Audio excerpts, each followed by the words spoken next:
Hey everyone, it's Josh Gutman from POCUS. I just wanted to give you a little bit of a POCUS for the win story that I had. I was recently on a fast track shift and I had gotten a demo EchoNose Cosmo probe from Erica Pearson with EchoNose to try out and check out all the cool new features. So I was really excited to use it.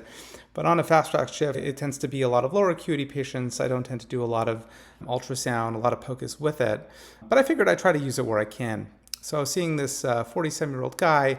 He'd had about a week of calf pain to both his calves. He does a physical job. He thought he may have straightened himself a little bit more, but it was getting better, but wasn't like totally gone. So he said, hey, I figured I'd come get it checked out. This is a guy who really never comes to the doctor at all. So I see him. I examine him. He looks totally fine. His legs look fine. I found no abnormality at all. I figured, hey, this is probably just some musculoskeletal pain. I'll give him some ibuprofen and he'll go home. But I said, hey, I got this new probe. I want to check it out. So let me give this guy a little bit more reassurance. I'll do an ultrasound of his calves and make sure there's no musculoskeletal abnormalities and maybe do a DVT study. So I went ahead and did that. And so I'm doing, this DVT study on both the sides, which can take a couple of minutes.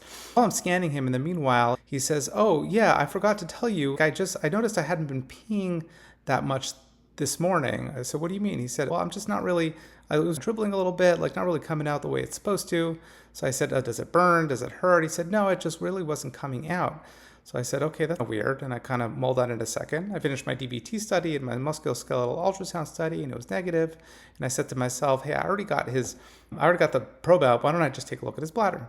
So I look at his bladder, and his bladder was completely empty.